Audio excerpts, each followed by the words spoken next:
Hello my beautiful planty people, and how are you doing today? I hope you are well. I am doing well. I have gotten so much done around here recently. I'm staying ahead of the upload game. Has anybody noticed I'm actually uploading what I'm supposed to? I know, blows my mind too. So for those of you who are new here, hi, welcome, hello. My name is Nikki. This is my channel, Plants, Pots, and Whatnots. It is so awesome to have you here. And for those of you who are gluttons for punishment that just keep on coming back for more, thank you so much for coming back. It is amazing to see you as always. So today, this is another video that has been asked of me quite a few times, and I did promise that I would do it once the time arose where I was going to do that, and that is to show you how I transition propagations that I have rooted in sphagnum moss and how I transition those to soil and then out into my collection and how that whole process works. So that is what we're going to do today. If that sounds like something that you'd like to stick around and watch, then stick around and watch.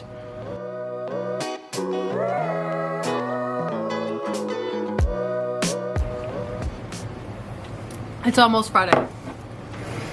Okay, so I've chosen 3 plants that I'm going to go ahead and work on today. So the first one is this melanocrism. It's kind of hard to see, but it's got tons of roots. I actually have a few of these that I'm going to go ahead and transition into soil so that they're ready to go wherever they're going to go. I don't know if they're going to stay here or I'm going to trade them. I don't know. Anyway, so one of those, I have this beautiful baby here. So this is the glorious that I'm keeping. So there's her. Allow me to poke myself in the eye. So there is her biggest leaf. As you can see, she's a big girl. And then she's got this leaf here, which also is large. And then it's got this new leaf that's coming out here. And I'm pretty sure that her root system should be okay.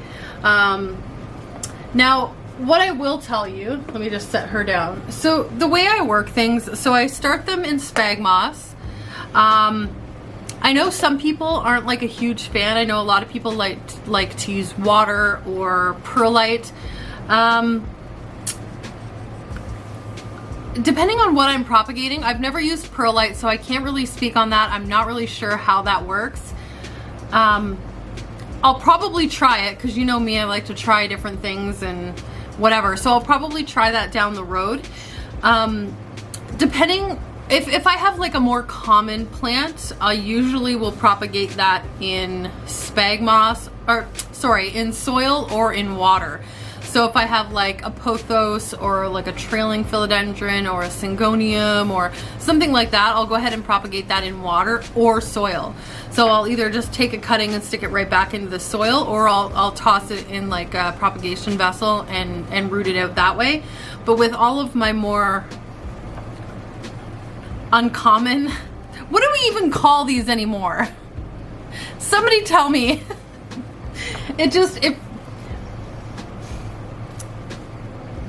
That's a really good question. I'd like you guys to answer that for me down in the comments, because we don't want to call them rare, because technically they're not rare. They're not even that uncommon. Let's call it what it is. They're expensive, but we need a name for them. If you can think of a name that I can call these, except rare or uncommon or trendy, just like an easy name that we can call common, and then, you know, the other ones, that would be great. Let me know, help me out here. Anyway, when I'm propagating these guys, for the purposes of this video and to not confuse my blonde brain, I'm gonna call them rare, but you guys know what I mean, right? Okay, it's just gonna make it easier for me, and then I don't have to explain every time I have to go rare, okay? Okay, anyway, so when I do my rare plants, see, I did it anyway because it's a habit now. I always propagate in spag moss. I have literally never, ever had a problem propagating any of my rare plants in spag moss. I have had literally 100% success rate, and I really hope that doesn't jinx me now, but it works. It works amazing. I use my little Ziploc containers. I use my Ziploc bags to keep the humidity as high as possible, and then I have them also inside my greenhouse, which keeps them warm, and these keep them humid. Well, the bags do. And honestly, I have had 100% success rate, which is unbelievable. So I'm just like, if it ain't broke, don't fix it. Do you know what I'm saying? So anyway, to make a long story even longer, so I've got this guy, and we're gonna go ahead and check the roots, make sure that they're long enough for me to be able to pot him into soil. And then we've got this one, which I know the roots are long enough. And then we have little Frydek babies here who were potted right from rhizome into soil. So now I need to start transitioning them from in this bag out into less humidity. So I'll kind of explain the processes and how I do all of that to make sure that they transition properly, if that makes sense. So I think the first thing that I'm gonna go ahead and do is I'll explain. So these ones, like I said, this is the Frydek. Let me just open her up here. So there's two plants in here. One was originally literally just a rhizome planted under soil. Thanks for dripping on me. The great thing about using these propagation bags or containers with lids is that you don't have to water them, like, ever. That bag keeps all of the moisture inside, and you don't need to water them. You just need to open them about once a week and let a little bit of air circulate, close it back up, and that's it. If you have something like this, now this guy used to have a lid, but as you can see, that it's grown tall enough now to where I can't obviously keep a lid on it.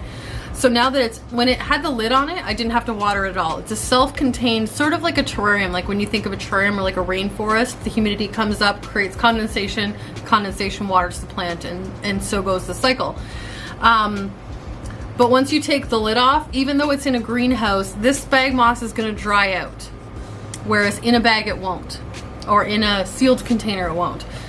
So these guys I do have to take out every 5 to 7 days and make sure that I water this soil, because it does dry out rather quickly, even in the greenhouse. Even though the greenhouse temperature is like 80 to 90% humidity. Okay. So let's take these first then. So these guys, these guys were planted directly into soil, but let's say for example that they were not. So how I usually do things, so once a plant roots, like this one, and I know that the root system is good, I'll go ahead and pot it into soil, and then I keep it back in my greenhouse, make sure it stays moist and all that. You don't want to do too many things to shock the plant at the same time. So I'm not going to pot it into soil and take it out on the same day, because that's too many changes for the plant, and it's like, I can't. So what I'll go ahead and do is this one will get potted into soil, and then it will go back in the greenhouse. So first it gets adjusted to the soil. Then once it's adjusted to the soil, after a couple weeks, I'll take it out and I'll kind of put it near or closer to my humidifier. And then after that, it starts to getting adjusted to my household humidity, then I can move it wherever I deem necessary. But that's usually the process of things. So these guys were propagated right in soil. And so what I'm gonna do now is take them out of the bag and just set them in the greenhouse for a couple of weeks, just so that they can kind of get used to not having that constant humidity. Allow the soil to dry a little bit, and allow the roots to get used to not being constantly moist. I'm really hoping all of this makes sense. Any questions that you have as I go along here, by all means throw them down in the comments and I will answer them. So anyway, we've taken these out of the bag, so these are okay now to just pop right back into the greenhouse as they are. Now keep in mind, like I said, when you do this, you're gonna have to check on them more frequently to make sure that they are still, like, the soil is still moist, because you don't have that constant regeneration of humidity. But these guys are doing really well. There's a new leaf on this guy coming out, which is super cute. Just adorable. And this guy is doing really well. This is the one that was literally a rhizome that I just threw underneath soil, covered it up, and went, meh, see what happens. But it is also growing a tiny new leaf there. You can see that. So anyway, these guys are okay now, so I'm gonna go ahead and set them aside. These ones are okay to just set back into the greenhouse. Now, this one we are gonna go ahead and put into soil. It's already been adjusted to the humidity in there, but we need to adjust to get it like acclimated to the soil. So let's go ahead and pop them out. Okay. Oh boy. Okay, I'm just gonna go ahead and take all of this spag moss off, and then I will come back and we will get him put in a little pot. Okay, I got all of the spag moss off. Now, I know I've said this a million times in videos, but in case you haven't seen any of those videos, I will tell you, a lot of people don't like spag moss simply for the fact that the roots do kind of stick to it, and a lot of the roots kind of resemble, especially this one, the roots are fairly thin. Get my face out of there. And sometimes it's hard to kind of decipher what's root and what's spag moss. What I will tell you is just take your time. Even pull one piece off at a time, but honestly, spag moss is awesome to root in, and I swear by it. So anyway, whatever. So I have my little cutting here and I have my little pot. So I'll go ahead and show you my soil here. So this is my soil mixture. When I first take plants out of sphagnum moss and put them into soil, I tend not to put as much chunk into my soil mixture. So there's lots of perlite in here.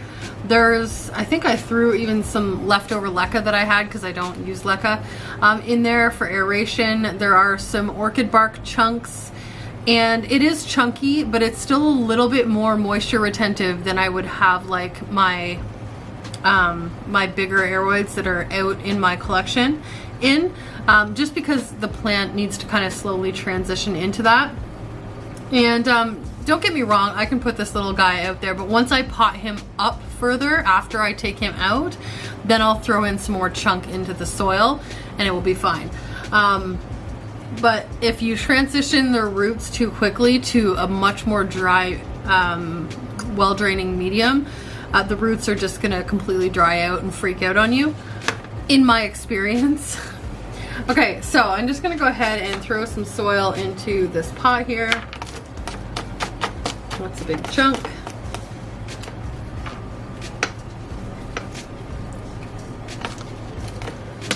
Okay, so we're gonna set them in there. And we're just gonna backfill them. Oh, that's quite the chunk.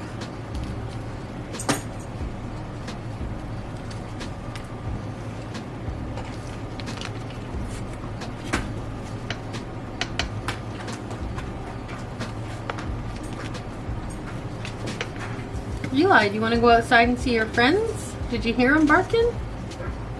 Oh, he's barking for you. Is that Scarlet? Do you want to go out and see Scarlet? I'm gonna go let my dog out. Hold on. He's so funny. He thinks he wants to go out and make friends, but I think he's too chicken, so he just went out and now he's just sitting on the back balcony. Whatever. Okay, so just give her a little tap and get all the soil down around the roots there. Fill in a little bit more over here.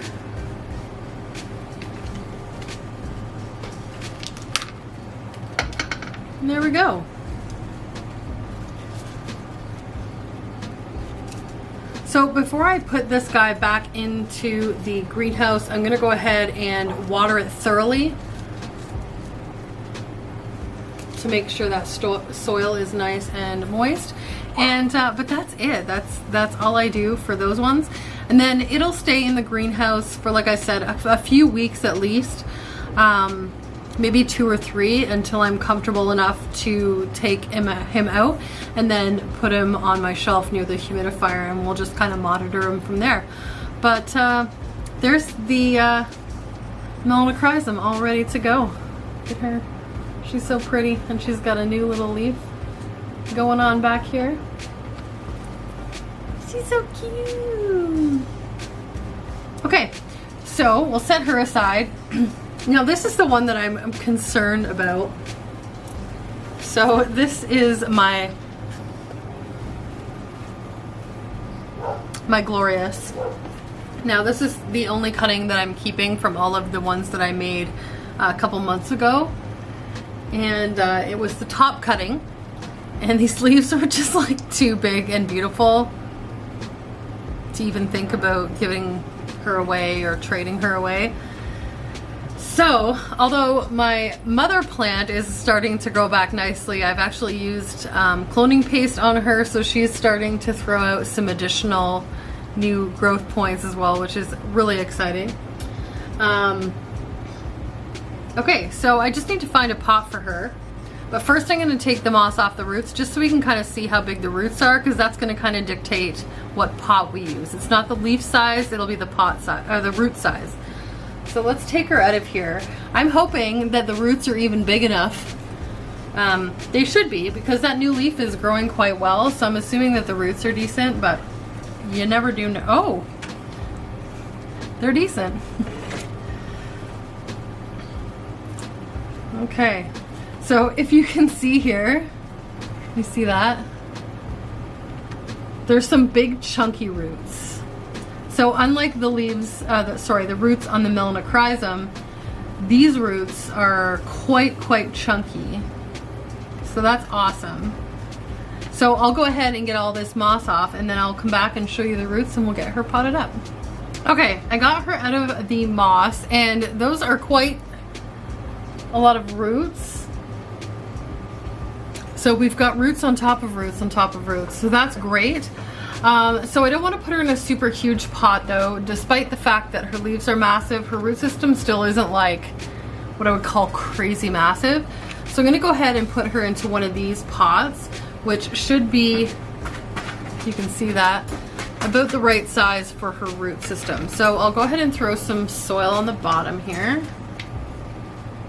These pots are actually really great. I just bought them off Amazon, and because some of my plants, now that I have a really good grasp on their care requirements and watering requirements, words are hard, I wanted to transition some of them over into like a plastic pot. So I found these ones and I love them. I got like 10 of them for like $20 some or something like that, Canadian, and I think that was a screaming deal. So I jumped on it, and I'm not disappointed. They come with the trays and everything. They're really sturdy and heavy duty, and I am impressed. Okay, so this was a really bad spot for my soil, but let's go ahead and just fill her up here.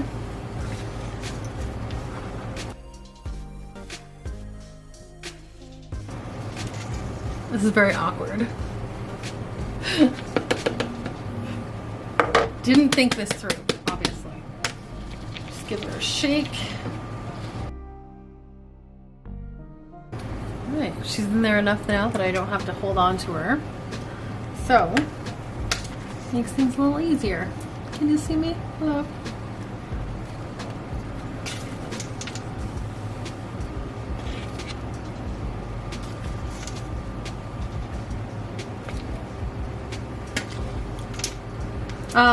Also, a couple other things that I will mention while I do this. So when I put, if you've seen that video, I don't know if you have, I cut up a whole bunch of my plants and I put them into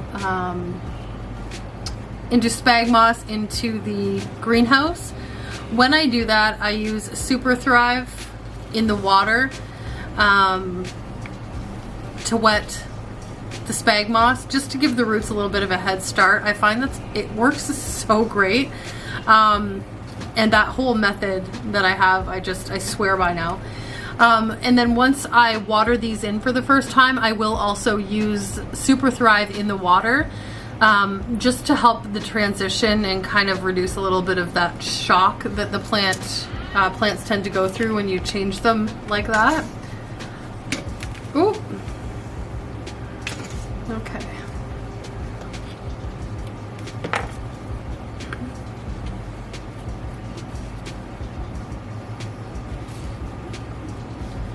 There we go. One last little shake there.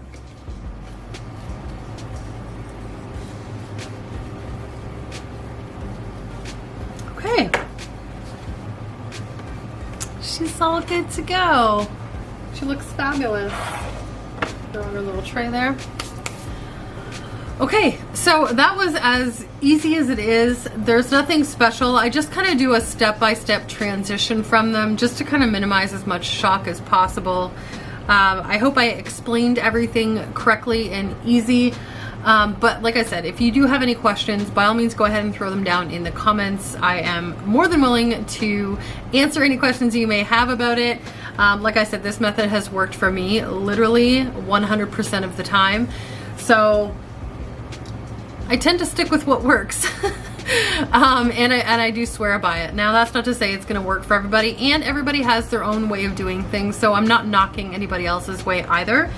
Also, if there's any other videos that you would like to see, please let me know. Either shoot me a message on Instagram or put it down in the comments or send me an email.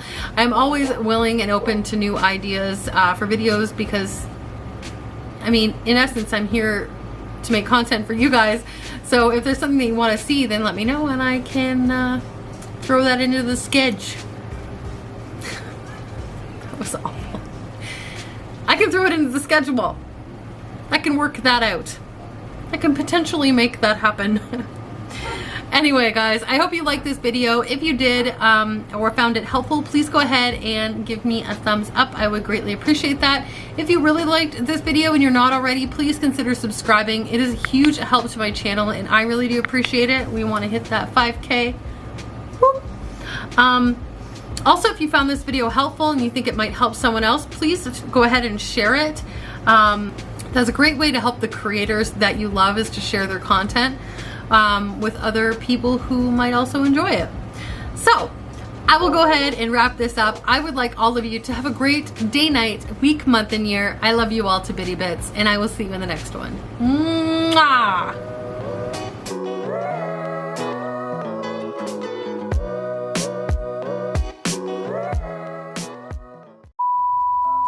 Hello, plenty.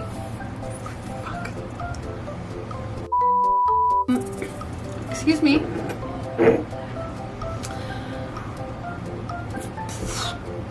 What was I talking about?